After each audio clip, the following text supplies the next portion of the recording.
Mau cerita pengalamannya singkat, nanti kita berdua mau ya. Soalnya kita punya waktu sedikit ya. Jadi di 10 menit ya, boleh ya? Boleh ya, biar mereka lebih tahu apa itu eco-NGO. Oke, ya.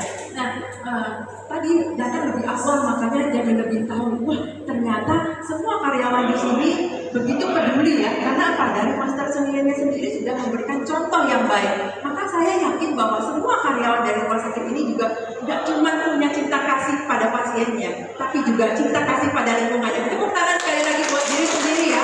Diri sendiri kenapa? Karena kalian sudah berbuat baik. Maka ayo, lihatlah di depan. Kali itu perlu perjuangan untuk anggap sebagai pasien kalian ya. Boleh? Nah, apalagi ada dokter hari ini di sini. Yang satu lagi, tidak cuma cinta kasih pada pasien.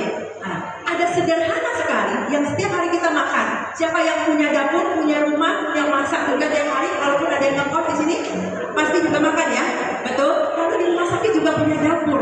Makanya tadi saya sempat berpikir, Sejia membuka pintu cinta kasih yang luar biasa untuk rumah sakit ini. Kenapa? Kita mulai dari makan di rumah sakit ini, lalu kita cuma makan, lalu apa yang kita buang itu?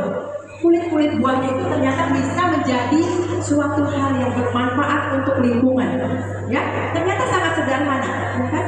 Sangat sederhana sekali inovasinya. Bagaimana sih kalau dibantu?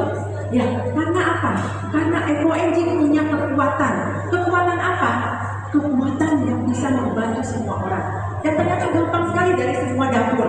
Ya, ayo kita mulai dari dapur rumah sakit.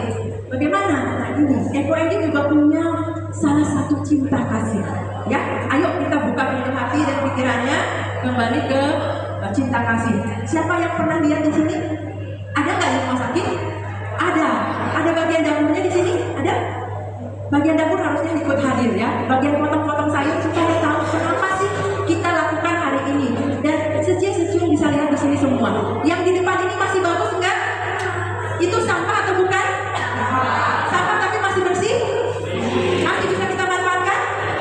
Tapi kalau sudah busuk, sudah dicampur dengan pampers, mungkin dicampur dengan kertas, botol, plastik, apa itu menjadi sesuatu yang bersih lagi? Tidak bisa. Makanya kenapa kita tidak lakukan seperti ini? Bagaimana caranya? Yuk kita lakukan penyelamatannya seperti ini. Ya, kalau sebelah kanan tadi sudah ada videonya, kita nonton bersama ya. Dan begitu banyak orang-orang tua yang bakal membantu. Kali ini yang sebelah kiri, kenapa tidak semua masih muda-muda ya? Sejumlah yang harus menjadi legacy ya ke depannya. Mau meninggalkan apa? Mau mewariskan apa setelah nanti pensiun? Dokter juga masih 20 tahun lagi ya pensiun ya dok? Mau meninggalkan apa dok? Masih lama banget ya. Teman-teman semua di sini juga masih lama. Ayo kita tinggalkan sesuatu yang apa? Yang A, B, C udah banyak orang lakukan. Eco-NGO belum banyak orang lakukan. Saatnya kita bisa lakukan dan memberikan warisan kepada keluarga maupun masyarakat ya. Nah, di sini ada eco-NGO. Lalu bagaimana dengan yang lainnya? Oke, di sini ya kalau bantu ya. Kalau tadi ya, yang di depan ini masih bagus ya. Lalu bagaimana kalau yang sisa nasi? Pasien kita pasti masih sisa nasi.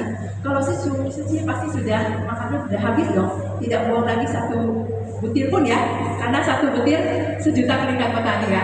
Oke, maka kalau sampai ada yang masih membuang, nggak apa-apa, buang ke sini. Ini namanya kompos atau bioboring.